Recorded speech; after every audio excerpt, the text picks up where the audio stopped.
Regresemos. Gálatas, capítulo 3.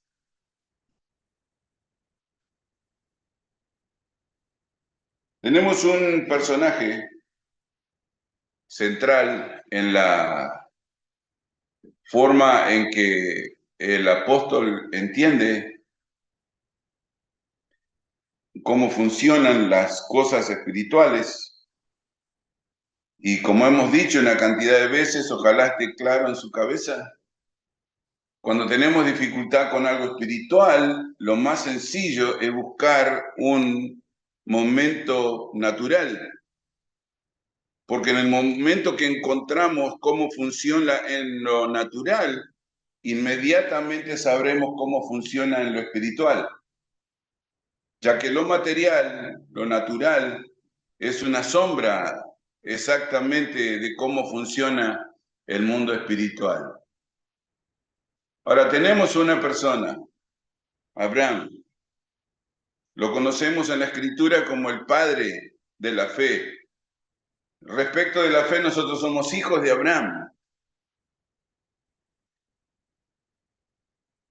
La razón es más que obvia, sin embargo las personas eligen no verlo. Y como eligen no verlo, el Espíritu Santo guardó para nosotros esa guianza. Abraham se constituye amigo de Dios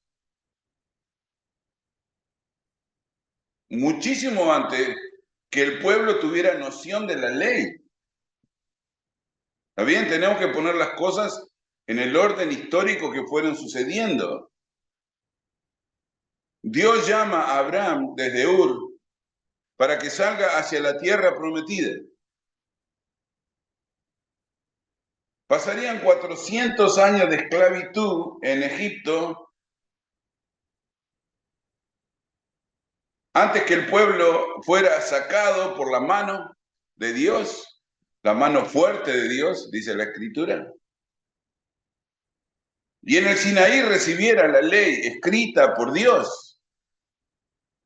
Ahora, no se olviden que la ley es una escritura de Dios. ¿Está bien? Porque quizás algunas personas pueden llegar a pensar que la ley no importa. No, la ley sí importa, el problema es que no salva. ¿De acuerdo? La ley importa, pero no salva. O sea, que el cumplimiento de la ley no te hace justo. El cumplimiento de la ley solamente revela tu corazón para el que la dio. El cumplimiento de la ley revela tu corazón para el que dio la ley. ¿Cuál fue el error? El error persiste. No cuál fue, es cuál es. Hay un error garrafal de índole doctrinal que se comete hasta el mismísimo día de hoy. Es honrar la ley sin amar al que la dio. ¿Cómo se llama? Pueblo judío. Ese pueblo nos acompaña hasta el mismísimo día de hoy. Supuestamente, dice Jesús, honran la ley, pero no aman al que la dio. Ese error persiste. Y es tan grave ese error, es tan profundo ese error, que no pudieron reconocer al que dio la ley cuando estuvo entre ellos. A los suyos vino y los suyos no lo recibieron. ¿Recuerdan? Juan 1:12. No pudieron reconocer al dador de la ley, a la segunda persona de Dios. La conocimos con el nombre de Jesús, el Yeshua de Dios, el Salvador de Dios. Pero estaban tan abocados a la letra que se olvidaron de algo que es lógico. Si hay uno escrito, quiere decir que tiene que haber una mano que lo haga. Bueno, no pudieron verlo. Siguen sin verlo. El apóstol Pablo habla de ceguera, están ciegos, tienen un velo delante de ellos que no les permite ver con lógica. Cuando vos ves algo escrito, más allá de lo que esté escrito es bueno, lo notable es el autor.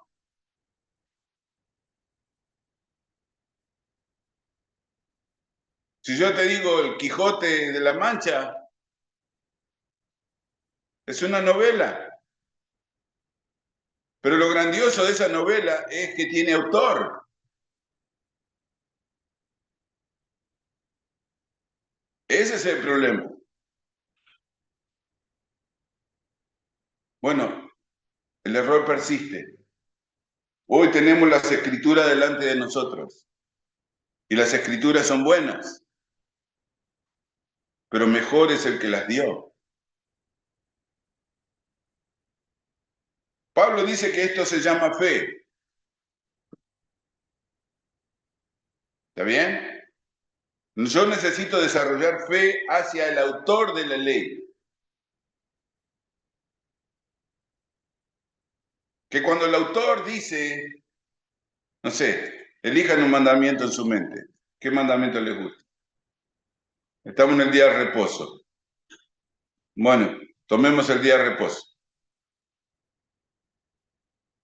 El que escribió esa ley dice, 6 días trabajarás y uno vas a guardar para mí.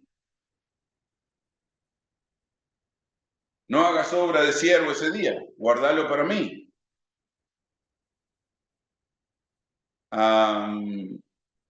Interpretemos. No, interpretemos nada. No hay nada para interpretar.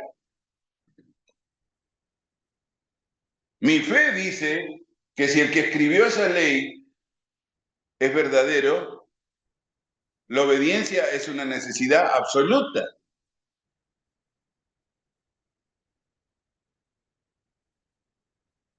Repito,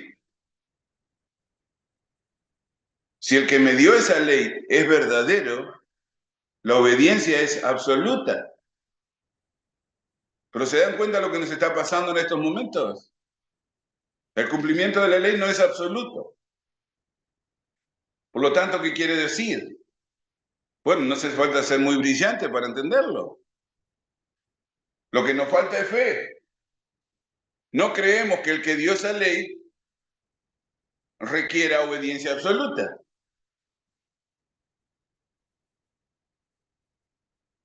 Entonces sí tenemos un problema, y es un problema serio. Guardar el día del Señor es guardar el día del Señor.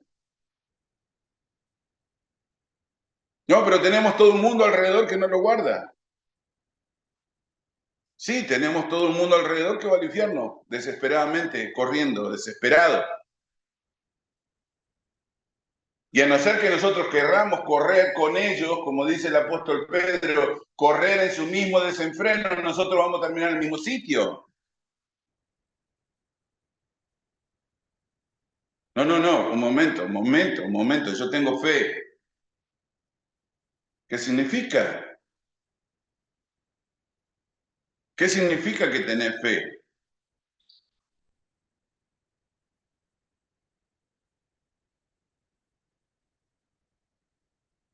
¿No debería ser que el autor de la ley se convierte en mi absoluto?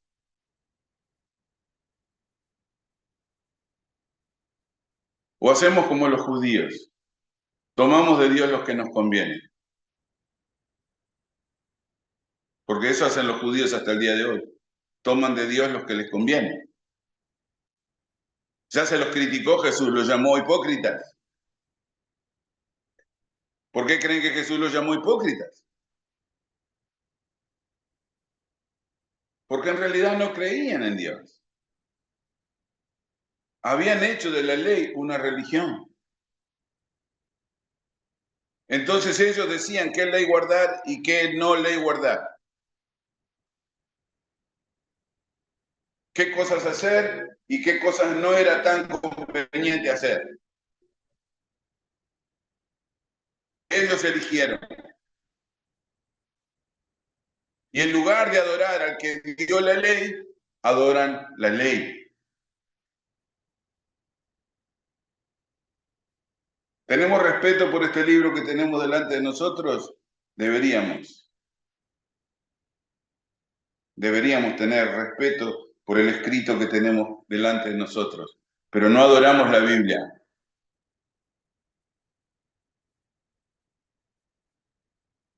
Adoramos al que nos dio las escrituras.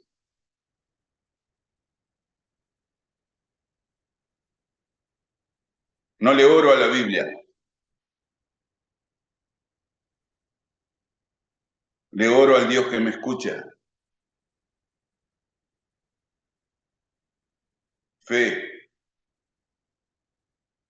Bueno, aparentemente el problema persiste. Vamos a donde dejamos.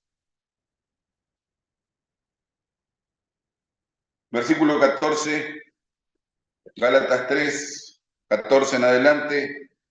Para que en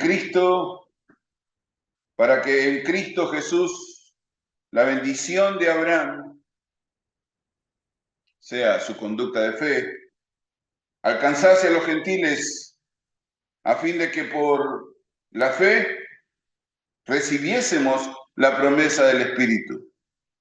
Hermanos, hablo en términos humanos. Un pacto, aunque sea de hombre, una vez ratificado, nadie lo invalida ni le añade. Ahora bien, a Abraham fueron hechas las promesas y a su simiente. No dice, y a las simientes, como si hablase de muchos, sino como de uno. Y a tu simiente, la cual es Cristo. Esto pues, digo, el pacto previamente ratificado por Dios para con Cristo, la ley que vino 430 años después, no lo abroga para invalidar la promesa.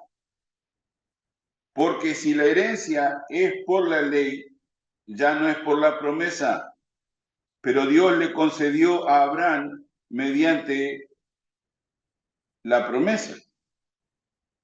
¿Cuál promesa? La promesa de Cristo, la promesa de la redención. Bueno, tomemos en partes. Vamos por partes. ¿Por qué es tan importante para el apóstol Pablo este problema doctrinal? Primero que nada. Bueno, tengo una decisión primaria. ¿A quién adorás? ¿A la manifestación física de la palabra o al que dio la palabra? Tenés que decidir. Uno dice, no, eso ya está decidido. No, la verdad que no está decidido eso. Cuando yo digo que en este libro encuentro la palabra de Dios, la palabra de Dios no puede ser superior al ser. O tenemos un drama doctrinal tan serio del cual muchos creyentes no pueden salir. ¿De qué sirve leer la palabra si no vas a cumplirla? A ver, ¿de qué sirve leer, estudiar la palabra si no vas a cumplirla?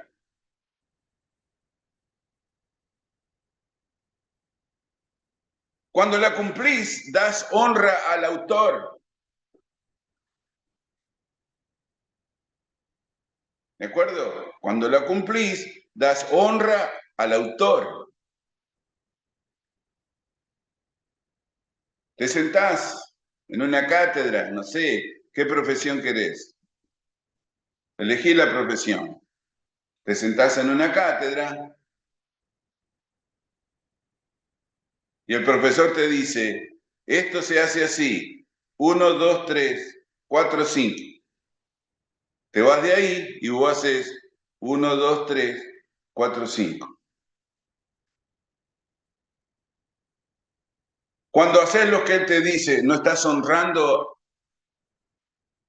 al que te lo enseñó?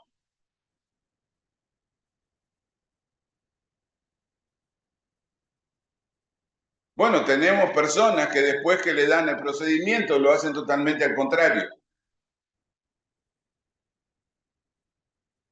Se inventan una nueva forma,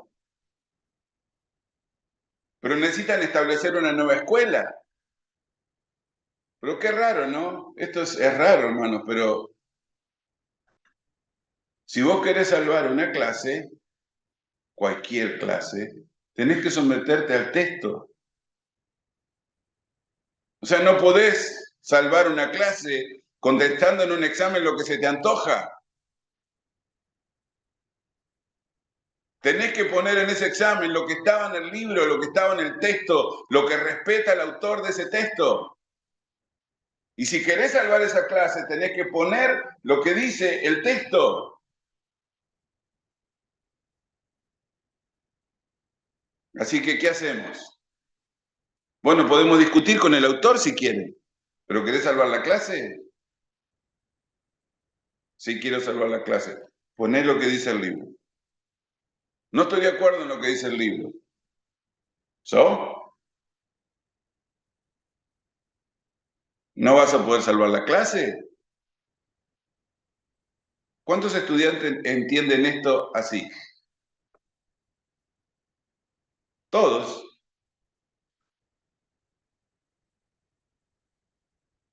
Bueno, nos pasa exactamente eso. Pablo dice, hermanos,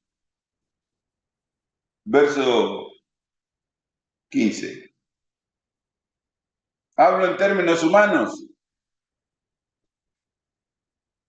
Él está tratando de encontrar el vínculo entre mi decisión y las cosas espirituales. Tu decisión, mi decisión entre lo que me está pasando y lo que el Espíritu Santo quiere son las cosas naturales. Y él dice, déjenme darles un ejemplo, un pacto. Después que está firmado,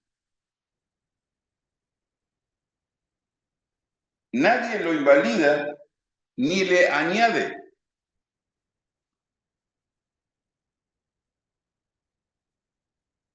Por eso se nos pide un tiempo para leer los pactos, a ver si querés firmarlo, porque una vez que está ratificado, no podés cambiarlo.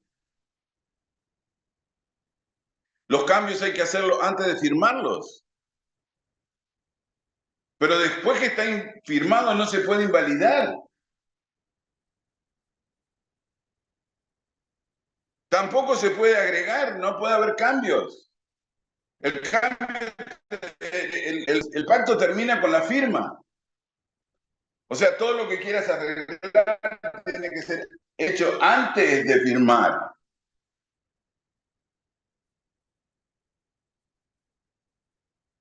Lo que nosotros tenemos con Dios es un pacto. La firma es la fe. ¿Vos tenés fe en Dios? ¿Crees a Dios? No le ni en, es solamente a. Está hablando del ser. No lo que el ser puede hacer o cuáles son los poderes de beneficio que tiene ese ser, sino el ser. Para que nuestro amor sea sin intereses. Suena raro, ¿no? Porque si hay intereses no hay amor. El amor no contiene intereses. El amor se pacta. ¿Está bien? El amor no contiene intereses. Si tienen problema para la definición, lean Corintios 13 hasta que se lo aprendan de memoria. El amor no tiene intereses, el amor se pacta.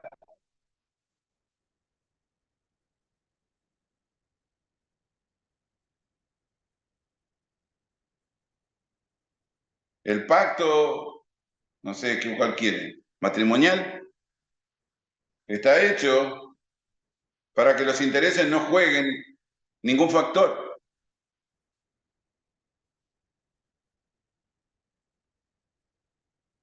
Bueno, ya no soy el hombre que era cuando tenía 30. Sí, obviamente que ya no me veo ni de 30, ni me siento de 30, ni puedo considerarme un hombre de 30, pero sigo casado bajo el mismo pacto. Y cuando tenga 70, y cuando llegue a los 80, y cuando llegue a los 90, el pacto sigue vigente. El que hice cuando tenía 19. No puede haber cambios.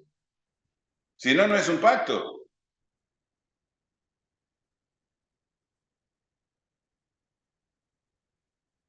Bueno, si Marianela tuviera que dejarme porque cambié de aspecto, hace años me tendría que haber dejado.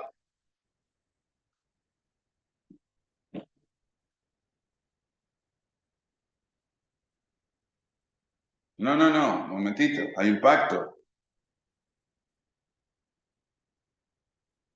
El amor no se basa en intereses. Y si aparecen intereses, se acabó el amor. Oh, no, no, el amor no se acaba, dice 1 Corintios 13. You're right. El amor no se desvanece. El problema con el amor es que nunca estuvo. Ah, no, ahí tenemos otro problema. Pero enfoquémonos en el pacto. Pablo está hablando de cómo se desarrolla un pacto. Y me importa mucho para mí cómo las cosas se desarrollan, porque la lógica debe ser el camino por el cual andamos. ¿Cómo puede un hombre decir que ama los mandamientos, pero no puede obedecer al que los dio?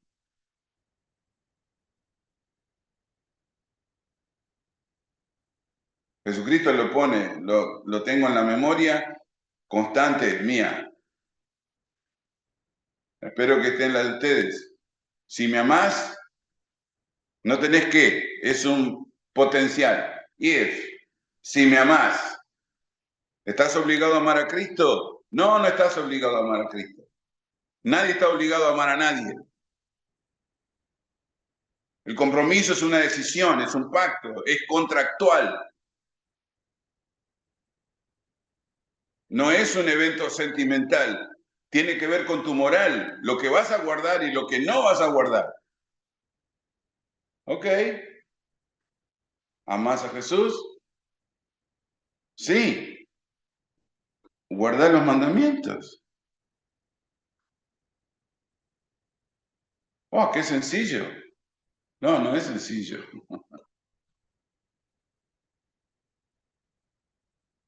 He visto a lo largo de mi vida gente caer de manera vergonzosa del Evangelio. No solamente caer, caer de manera vergonzosa. ¿Qué pasó? ¿Cambiaron las circunstancias?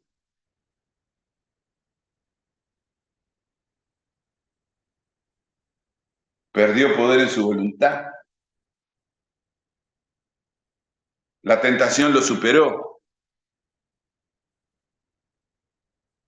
Es uno de los argumentos que discutí mucho tiempo cuando una persona me dijo que la tentación lo superó. No, la tentación no nos supera. Está garantizada por Dios que no va a ser más alta que mis fuerzas. Garantizado por Dios. Dios no permitirá que seamos tentados más allá de nuestra capacidad para resistir. Por lo tanto, si cedes al pecado, es sencillamente porque no te interesa sostenerte.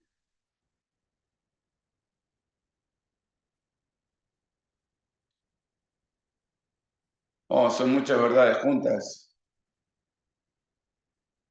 y deberíamos pensar una por una. Quizás que sí.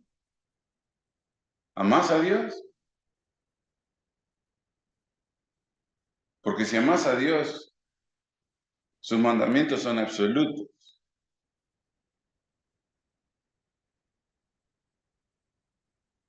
No hay ningún mandamiento relativo, hermanos.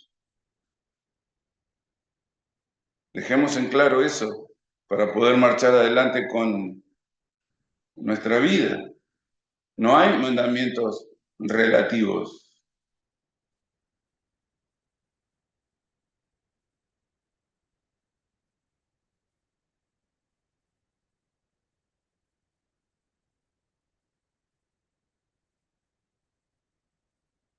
Cristo nos redimió de la maldición de la ley, hecho por nosotros maldición, porque escrito está, maldito todo aquel que es colgado de un madero. Deuteronomio 21, un gran capítulo.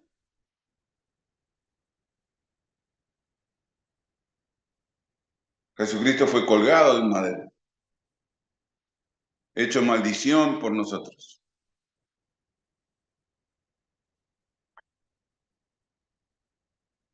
Y ahora nosotros vamos a honrar la ley sin amar al que la dio. Piensen, 2 segundos, 2 segundos.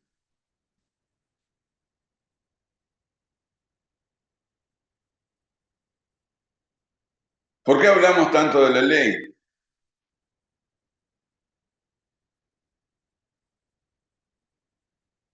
Me lo han preguntado muchas veces, ¿por qué hago tanto énfasis en la ley?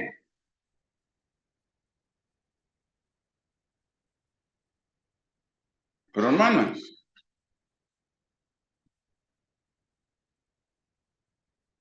necesitamos creerle a Dios o tener fe. Necesito responder eso como individuo. Olvídate de todas las demás personas que están a tu alrededor. No tienen nada que ver contigo.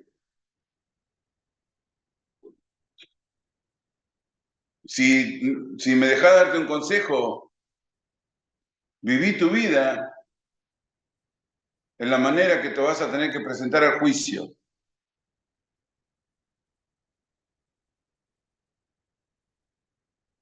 Aceptame el consejo. Viví tu vida de la manera que te vas a tener que presentar al juicio. ¿Cómo te vas a presentar al juicio? Solo. Bueno, he hecho algunos cambios profundos en mi vida. Quizás ese sea uno de los más importantes. Intento vivir mi vida como si estuviera en el juicio, solamente pensando en lo que me toca a mí, no en lo que me están haciendo, lo que me quieren hacer o lo que la gente pretende que yo viva.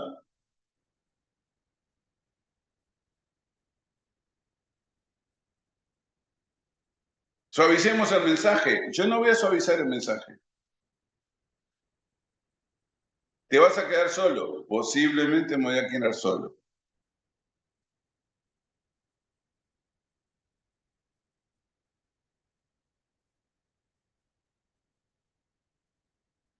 El cirujano mayor de Estados Unidos, el que dirige la salud de Estados Unidos, dice que en estos momentos uno de los problemas más graves de los adultos es la soledad, que la están considerando una enfermedad psiquiátrica. ¿Golpea la soledad? Hmm, sí, golpea.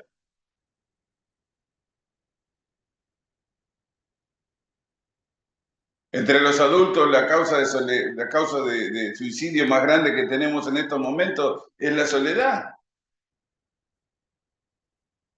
Gente que se siente sola, desplazada, ignorada. ¿Sabe el diablo el poder de la soledad? Sí, lo sabe. Por lo tanto, te aconseja el diablo que no seas tan radical.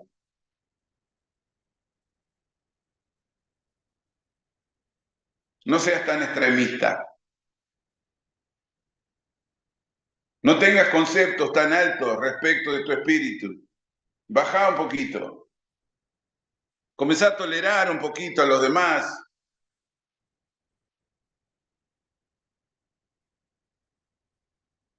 No te quedes solo. Bueno, si eso le hubiera pasado apenas por la mente del Señor Jesucristo, no tendríamos Salvador.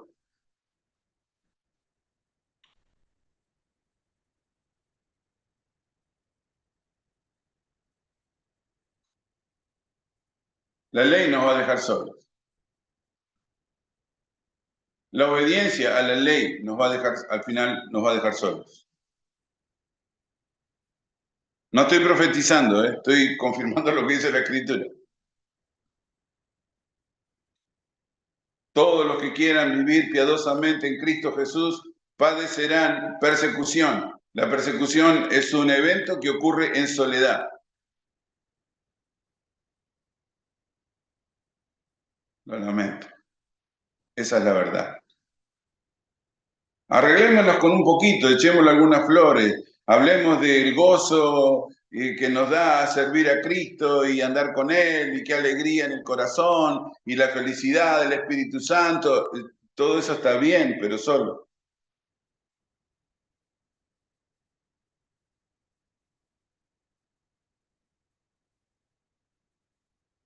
Nuestro pacto con el Señor es el cumplimiento de sus órdenes. Nuestro pacto con el Señor, hermanos, nuestro pacto con el Señor es el cumplimiento de sus órdenes.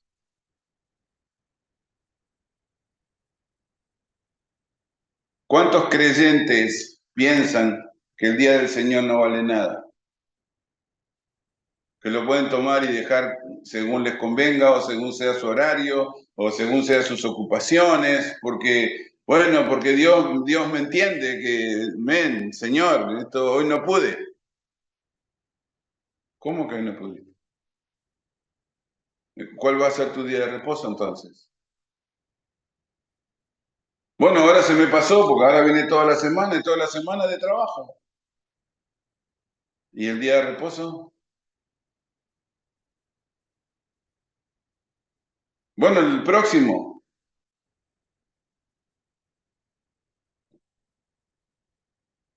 ¿El próximo? ¿Cómo el próximo?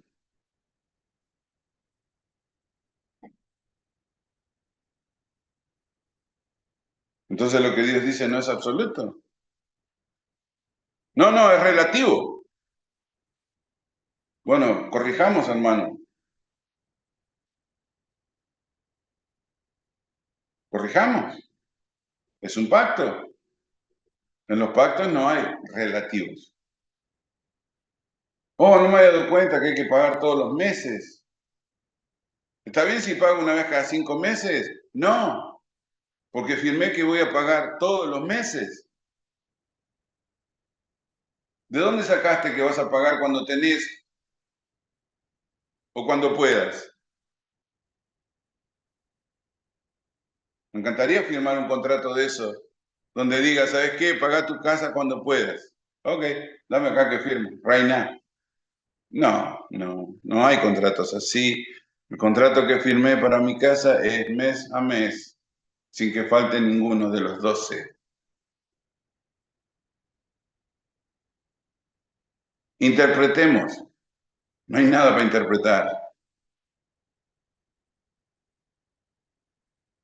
Son 12 pagos anuales, 360 pagos para terminar la hipoteca. ¿Firmás? Sí. ¿Ok? Ahora cada vez que llega el 1 de mes, tiene que haber un dinero para que lo saquen de mi banco. ¿Cuál es el problema? No, no hay ningún problema. Así está firmado. Millones de creyentes en adulterio.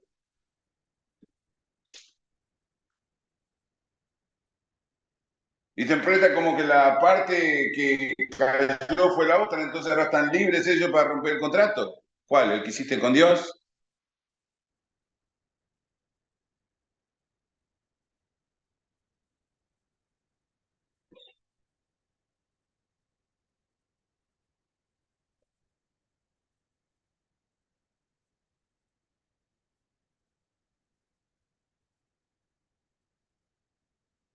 El matrimonio es una ordenanza de Dios. El contrato de fidelidad lo haces con el Señor, no con tu esposa o con tu esposo. ¿Quiere la iglesia entenderlo así? No, no se le antoja entenderlo así. Así nomás, no se le antoja entenderlo así, no le conviene entenderlo así.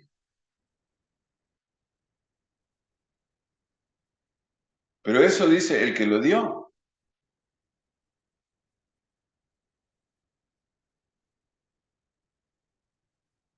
Bueno, entonces tengo que revisarlo.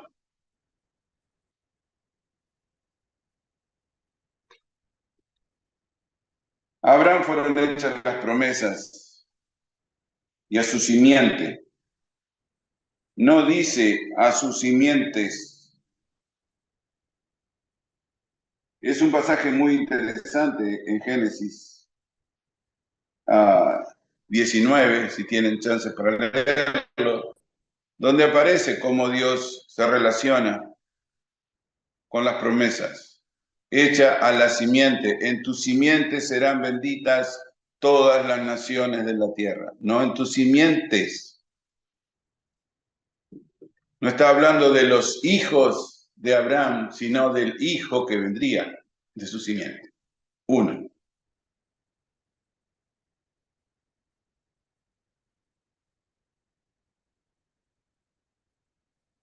Lo conoceríamos como Jesús.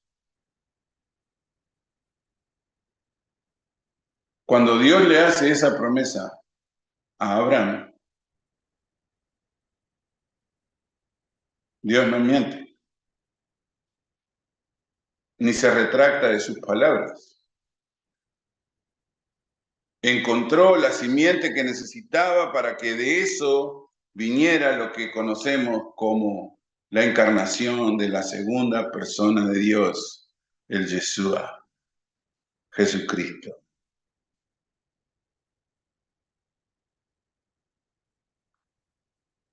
Es mucho más que la ley, es infinitamente mayor que la ley. ¿No saben lo que pasa? Quizás sea la parte difícil para comer. Esta es la parte complicada para comer. Es la comida del día. Si amas a Jesús, la ley se convierte en un absoluto.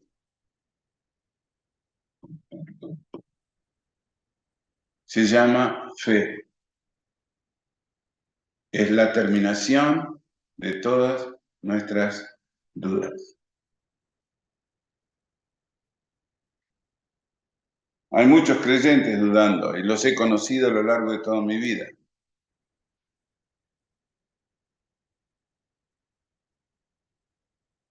Creen que sus pobres argumentos de humanidad van a suspender la ley. Bueno, a mí me gustaría cumplir la ley, pero soy un ser humano. O sea que no podés cumplir la ley porque sos un ser humano.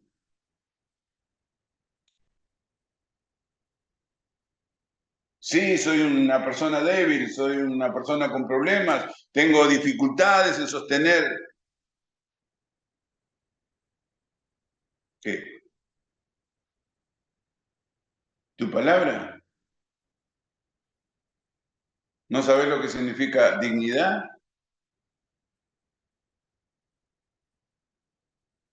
O sea que cuando tengas que robar vas a robar y ya está. Cuando tenés que mentir, ¿qué haces? Mentís y ya se acabó.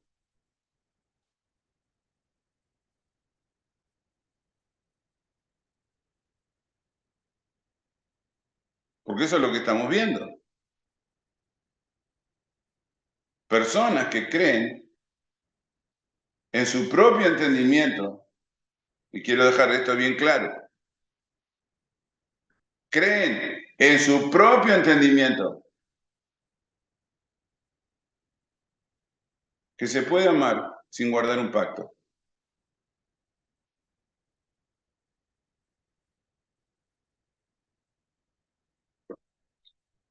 ¿Se puede amar sin guardar un pacto? Piensen, piensen. ¿Se puede amar sin guardar un pacto?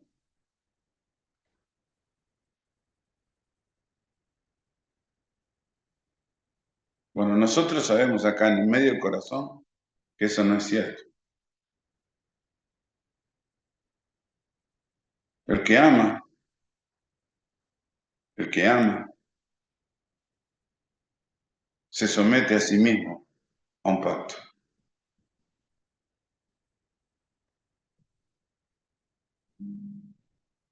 Hay cosas que vas a hacer por la persona que amás, solo porque la amás. Hay cosas que vas a hacer por las personas que amás, solo porque la amás.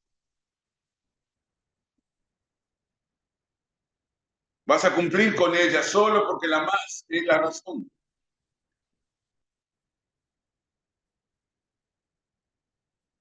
¿Y saben qué? Para esto no precisamos a Dios. Esa es la parte más conflictiva del concepto. Está integrado en nuestra creación que yo desarrolle un compromiso hacia lo que amo. Está hecho así, hemos sido hechos así. Por eso los pecadores sufren ante la traición. O porque sos pecador no entendés la traición. Cuando sos pecador no entendés lo que significa robar o que te roben. Cuando sos pecador no entendés lo que significa la infidelidad. O tenés que ser salvo para entender el dolor de la infidelidad.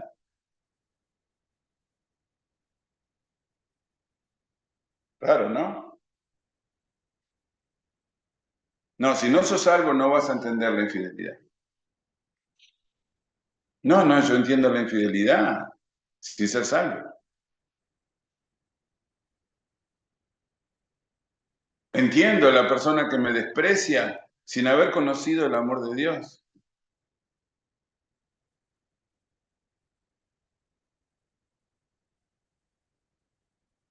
Está incluido en nosotros, hermano.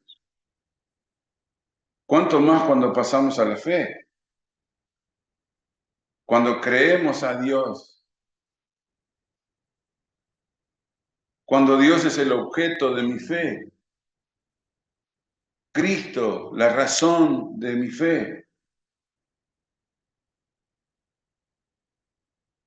¿Hay ley? Sí. Pero más importante es la promesa.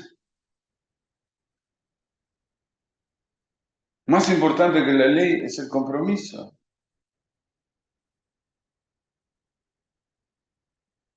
¿Qué papelito firmaste cuando recibiste por hijo al que vino de ti? ¿Firmaste un contrato de padre? ¿Alguien te hizo firmar algún papel de lo que ibas a hacer con tus hijos? ¿O simplemente lo asumiste? Ah, por eso hay muchos que no lo asumen, porque no había un contrato firmado. Y abandonan sus hijos como si fueran perritos. No es algunos, hermanos, son millones.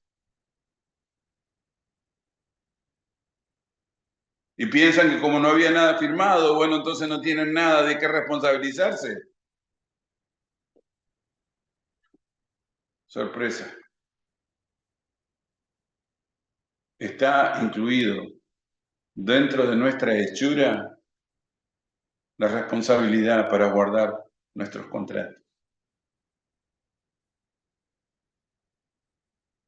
Dios guardará sus contratos con nosotros. Se llaman promesas. ¿Hay vida eterna para los que aman al Señor Jesucristo? Sí, sí hay. Es una promesa.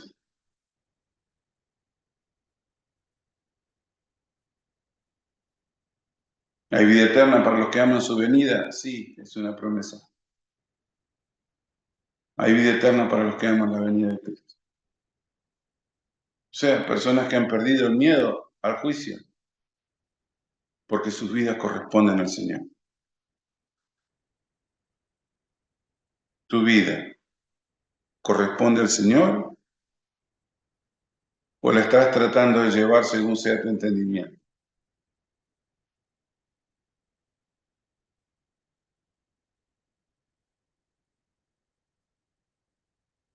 Somos llamados a la fe, somos llamados a terminar con todas nuestras dudas sobre el Señor. El justo vive por la fe.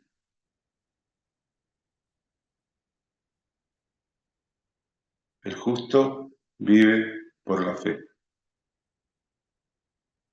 Por lo tanto, lo que tenemos espiritualmente esta noche, hermanos, está lamentablemente ligado a la terminación de nuestras dudas.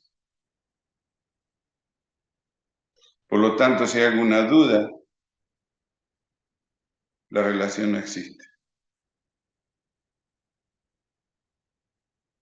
Oh, ya el Señor va a sanar. No, el Señor no sana dudas. El que necesita sanar las dudas soy yo. Dios no tiene que probarme nada respecto de Él. El que tiene que asegurar su corazón sobre Dios soy yo. ¿Cómo le vas a mostrar al Señor que no hay dudas? Guarda sus mandamientos.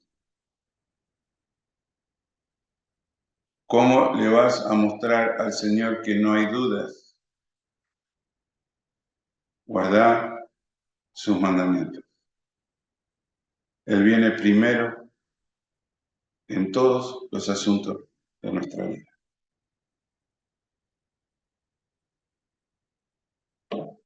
Oremos. Padre, te rogamos especialmente por nuestras decisiones y cómo nuestras decisiones van a dar dirección a nuestra vida. Es cierto que tenemos de parte de Satanás una lucha constante donde intentamos, Señor, hacer relativo las cosas absolutas. No puede haber nada en nuestra vida más importante que tu persona.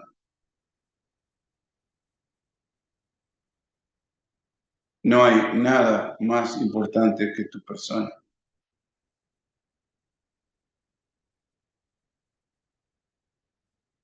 Padre, que tu palabra haga en nosotros el trabajo que necesitamos. Que tu palabra ponga en nuestro corazón la luz que nos guíe directamente hacia ti.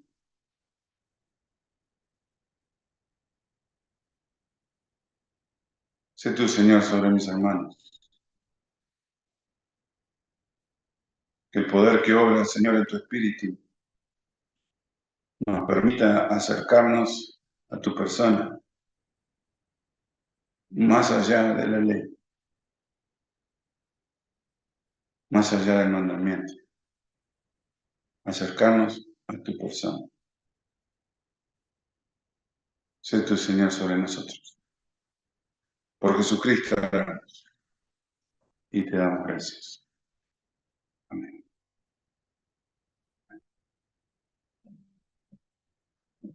Dios les bendiga, hermanos.